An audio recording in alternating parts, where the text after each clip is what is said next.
उम्मत मुस्लिमा के लिए सबसे बड़ी खबर, हरम शरीफ में तवाफ की इजाज़त दे दी गई। अहम खबर आपको बता रहे हैं, हरम शरीफ में मताफ के हिस्से में तवाफ के सिलसिले को दोबारा शुरू करने की इजाज़त दे दी गई है, जबकि इस दौरान कम लोगों का इज्तिमा ही तवाफ कर सकेगा। तवाफ के दौरान खाना काबा के गिर्द हिफाजती ढांचा खड़ा किया गया है और ज़ायरीन को काबे के करीब जाने की इजाज़त नहीं होगी। कोरोना वायरस की रोकथाम के लिए सऊदी हुकूमत ने 23 मार्च से 21 रोज के लिए जुज़वी कर्फ्यू का ऐलान कर रखा है। इससे कबल हिफाजती इक़दाम के तहत तमाम मसाजिद बशमूल मस्जिदुल हराम और मस्जिद नबवी के अंदरूनी और बैरूनी हिस्से में पंचगाना नमाज और नमाज जुमा की अदायगी पर मुकम्मल पाबंदी आयद की जा चुकी है।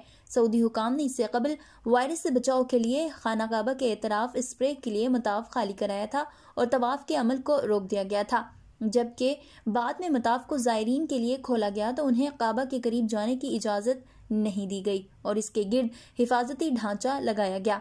लेकिन अब उम्मत मुस्लिमा के लिए सबसे बड़ी खबर आ चुकी है, हरम शरीफ में तवाफ की इजाज़त दे दी गई है। हरम शरीफ में मताफ के हिस्से में तवाफ का सिलसिला दोबारा शुरू करने की इजाज़त दे दी गई है।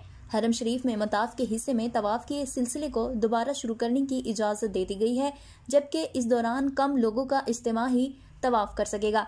तवाफ के दौरान खाना काबा के गिर्द हिफाजती ढांचा खड़ा किया गया है और ज़ायरीन को काबे के करीब जाने की इजाज़त नहीं होगी।